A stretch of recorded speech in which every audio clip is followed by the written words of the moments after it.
Hi, everyone. Bryant Dillon coming to you from Comic-Con 2023 once again. Lucky enough to be talking with writer David Avallone here. David, Brian. it's always good to chat with you, especially at Comic-Con. Yes, always great to see you, Brian. I feel like you're a staple here at this point. A staple like rice or bread. I'm fattening. If that's the way you want to put it, but I'm thinking much more complimentary. Yeah, I know. I've been coming since my first time was 1989. Right. When I had been in California 2 years before most of your audience was alive. And it was in a different building. I was actually walking out. I was walking to the CBLDF party last night and thinking it's like a time travel thing where, like, I remember the building the con was in, but it's in another dimension I can't reach now. Like, I don't know how to reach the dimension where that con. I don't know what the hotel was or what. It's probably been torn down, but I'm always like, it was right here, man.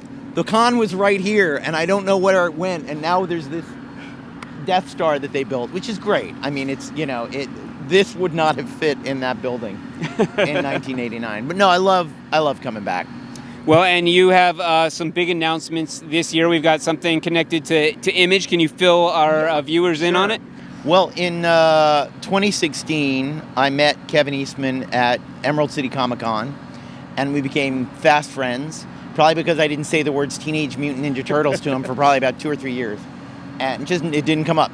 And at this con in 2016, in July 2016, we were having drinks over at the Bayfront, and he said, there's this thing I've been kicking around for years, and I think you'd be a good writer for it. And he said, it's called On the Shoulders of Giants. He said, I hate the title, come up with a better title. And it's a fictionalized, very fictionalized, but somewhat autobiographical story about a comic book creator named Shane Bookman who creates a goofy indie comic that becomes a billion-dollar global franchise. Stop me if you've heard this one. And he later sells it off to a giant corporation called Kiddyscope. And it's just about the rise and fall of, someone who makes a lot of money in comics and then spends it all trying to make indie comics, and it doesn't really work out, and about his road back from the roller coaster of early success. And it sounded great to me.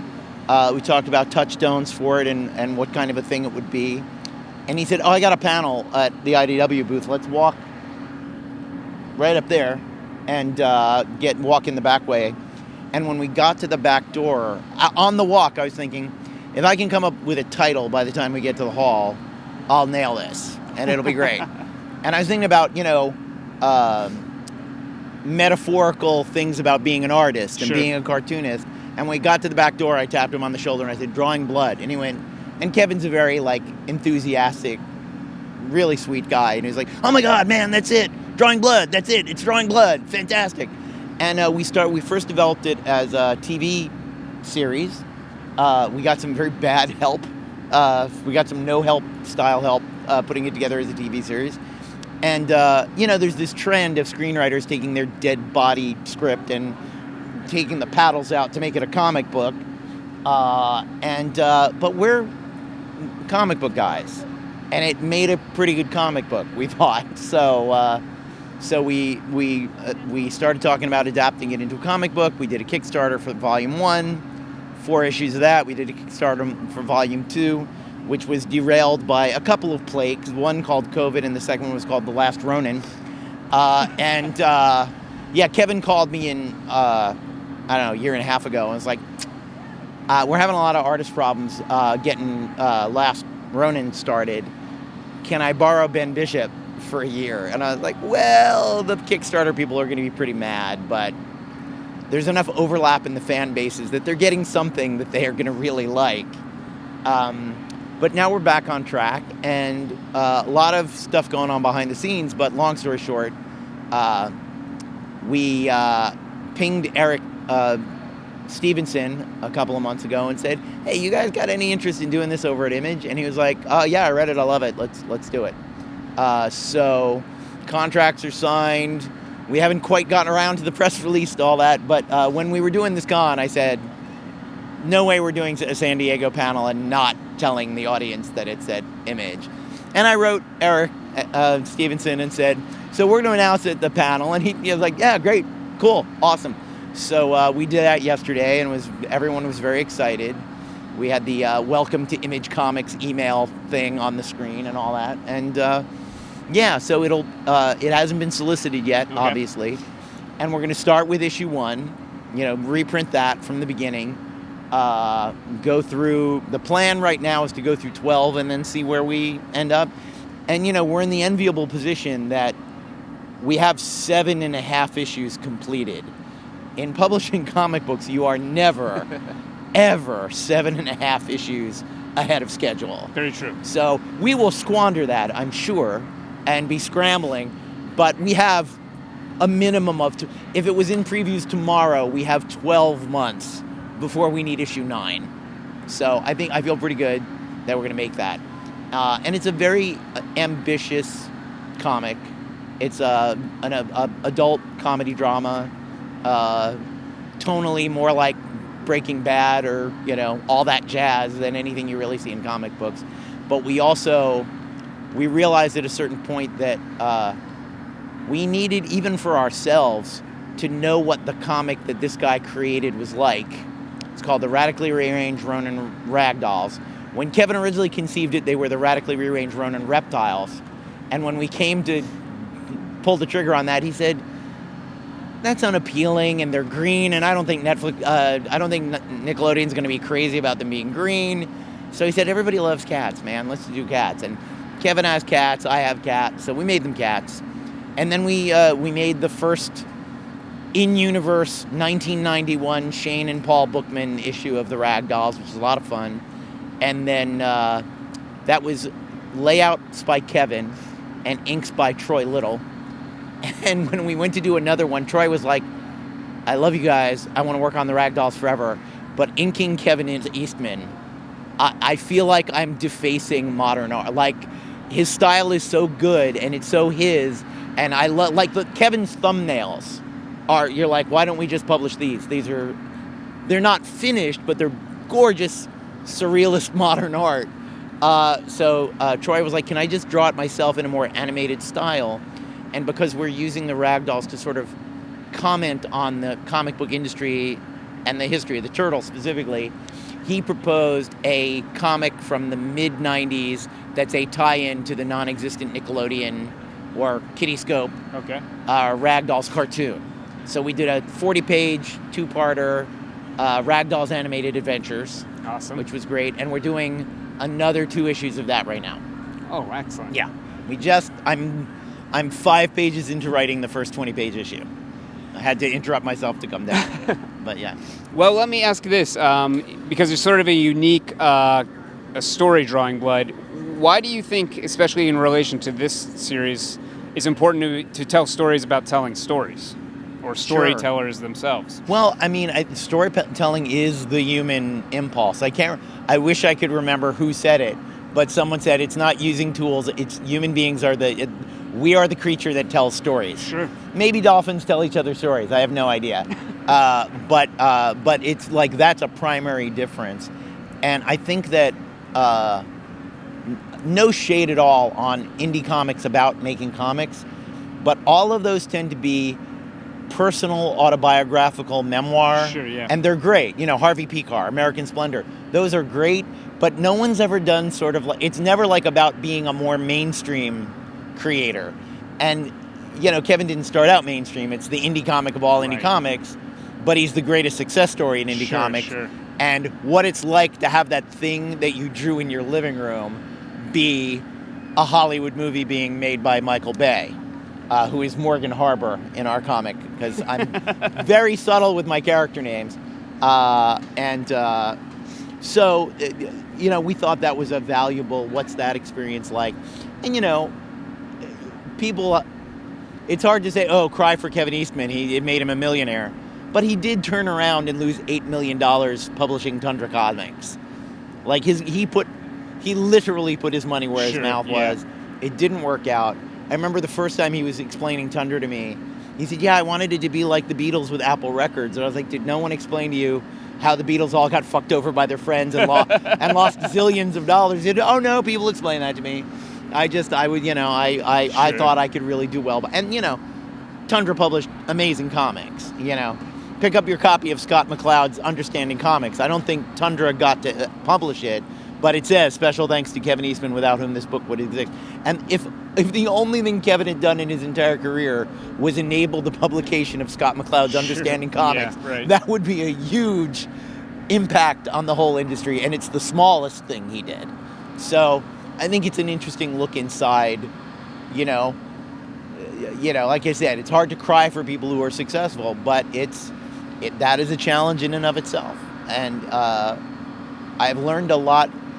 I was a relatively new comic book writer when I met Kevin, and he is the greatest role model in the world for how to have this career, because he's done all of the things that are that make your life hard. He's done all the things that make your life easy. He's had every aspect of it you can have, and he's a great role model for dealing with fans and dealing with success. And he is my role model in terms of interactions with fans, because the thing is, he's not faking it.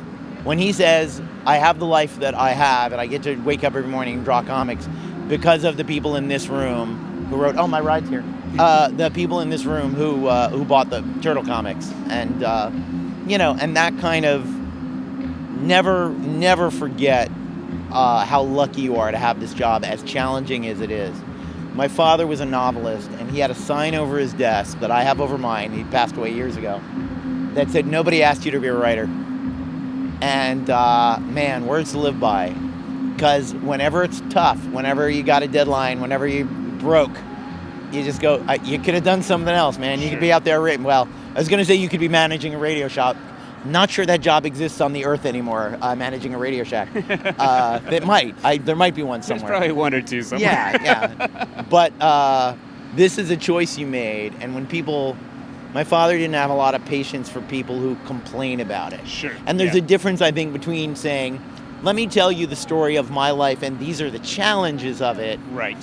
From like, oh, man, I hate this. This is so hard. Me? Yeah. It's like, no, we love it. We signed up for this torture, and... there are writers that hate deadlines. Deadlines are clarifying. You don't get to sit around and pull your hair and go, well, what should the next word be? Next word's got to come before tomorrow morning, man. So, Well, let me ask real quickly, because we've been touching on this. Obviously, the con is different this year because there are two ongoing strikes. We have a SAG-AFTRA strike. We have the Writers Guild strike. Obviously, you're a member of the WGA. I am actually not a member. You're not? No, I'm a member of the Animation Guild. Oh, okay. I've never quite... All of my screenwriting work has been on very low-budget, non-union things. It's only for television that I'm in the Animation Guild. I've seen you be very supportive, I guess, of this strike and the WGA out there. So I just wanted to give you some time to say if anything to viewers who are maybe less aware what they need to know. In some ways, these strikes are canaries in the coal mine, and I think a really interesting thing is happening. We've got a UPS strike coming up. Mm-hmm. The Teamsters are talking about striking, and it's gotten so much worse. I mean, there's always been greed in capitalism. It's always been the primary driver. But the gulf between the guy making $400 million a year and the person who's writing, I think the story is that the writer who won an Emmy for The Bear last year, right? Yeah, I heard this one. Had to borrow money for a suit to attend the Emmys because they didn't have any money. And people have no idea. When I look at my paycheck I write on a show called Bat Wheels, I go, wow, that is what I am being paid by Warner Brothers to write Batman for their flagship network and Cartoon Network. And then on the other hand, I go, and it's 10 times per page what I get writing comic books. So it's bad money, but it's 10 times better than comic book money. So think about that for a minute. But yeah, nothing that we're striking for, that WGA and SAG are striking for, is unreasonable. And they released some of the documents about the negotiations. 2 points that they wanted negotiated for SAG were enough rest between shoot days, which is called turnaround in the industry, and upping the pay for meal penalties. When you don't feed people, you have to pay them something. And it's like $7 for 15 minutes. It is a very nominal fee. And literally, there was no, it says, no counter nope. Just rejected. There was no, they didn't say like, okay, well, right now you get 8 hours turnaround. We will go up to 9 hours. Like, nope, fuck you. Not gonna, and people die.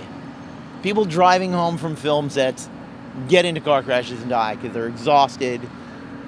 And, the basic thing to do is feed people and make sure they get rest.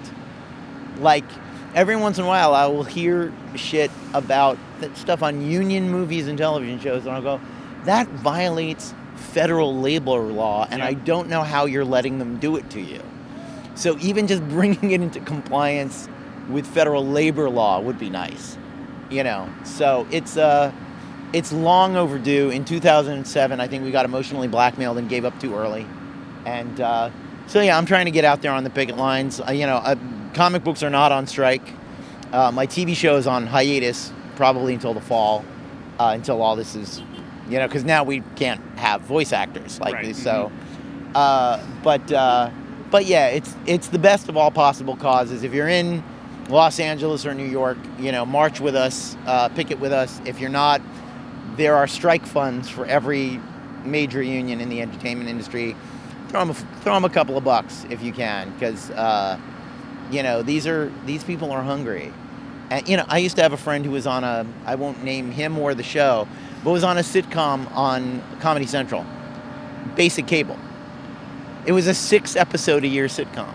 He was 4th or 5th listed in the opening credits. And he would say to me, David, I worked for 6 weeks. And I made $500 a day or $400, whatever the basic minimum television agreement was. Made $300 a day or $500 a day. But I made it for 6 weeks out of 52. And everyone I run into is like, oh, you're a big TV star now. As previously a stand-up comic. Without naming names, now James Gunn is taking better care of him, so good for him. But it's like people have no idea that you can star on a sitcom on Comedy Central and not be able to pay the rent. Yes. Well, and they need to know, obviously. And they need to know. There's this idea that everybody is George Clooney getting $25 million a picture. And George is going to do fine, but as other people, smarter people than me, they said, this is about, no one is negotiating to get George Clooney more money. Right. We're negotiating to get the guy who hands George Clooney a file when he's playing a CIA agent. That guy can't pay his rent. The people on set can't pay their rents. We get compensated well when we work because our work is spotty. And for the longest time, how the industry made up for that was residuals, royalties. When your show was on something. And what they've done with cable TV, VHS, DVD, and now streaming is every single time there's a new technology, they go, well, we don't know if we're going to make any money for this. It's like, then how are you paying $400 million a year to your CEO if you don't know how you're going to make any money?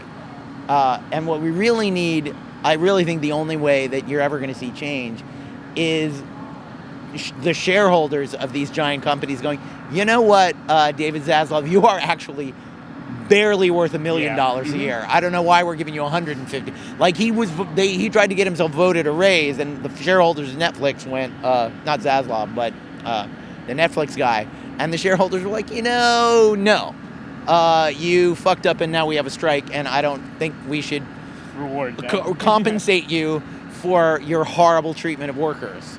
So it's like I said, it's in every industry, and it's across. The people who control distribution will always cheat the people who make the thing that they are distributing. That has been true. My father was blacklisted in the 1970s for complaining about how royalties were reported in publishing. And I always tell people, like, Madonna is lied to about her record sales. That is just a true, it's not just your local band that got lucky and got signed that's getting lied to about. None of us can be in every record store, movie theater, or, not that there are record stores, or bookstore or comic book store in America. So at a certain point, you're like, well, the numbers are what they are. Sure, But they're sure. lying. They're always lying. They're always selling boxes and boxes of stuff they're not telling you about. You know. Right. Well, we're definitely in support of both strikes. Before we wrap up, is there any other projects, any other titles that you're working on that you do want to mention? Sure. Currently, ELVIRA in Monsterland #3, I think, comes out on July 26th. That'll run 5 issues. I have a pitch for the next ELVIRA thing, and they were like, great, just tell it to us when you're done. And there's I can't say what it is, but there's an ELVIRA original graphic novel that I've been working on for about a year and a half. That I'm on page 80. The artist is on page 76. It's a little bit of a laying train track with the train right behind me because we want to get this thing out. But that's going to be great. New artist named Mariano, and he's doing terrific work. And trying to get a creator-owned thing off the ground, maybe at Dynamite, but that's still off.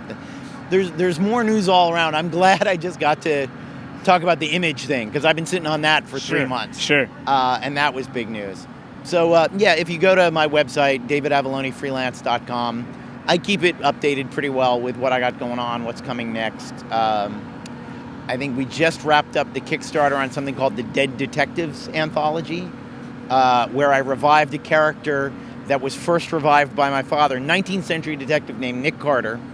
In the 60s, they asked my father to turn him into James Bond, and now he's public domain. So I connected a dot between the 19th century and 1964 in a really fun story called Nick Carter Recalled to Life, so look for that. And I'm talking to the publisher about writing a Nick Carter novella next year. I've moved into writing prose again for the first time in over 30 years, and I'm really enjoying it. Excellent, excellent. Well, it's always good to talk with you, David. Thank you for making time with us. And everyone at home, if you're looking for more interviews like this one, more coverage of San Diego Comic-Con 2023, please head over to fanbasepress.com. Be there. Aloha.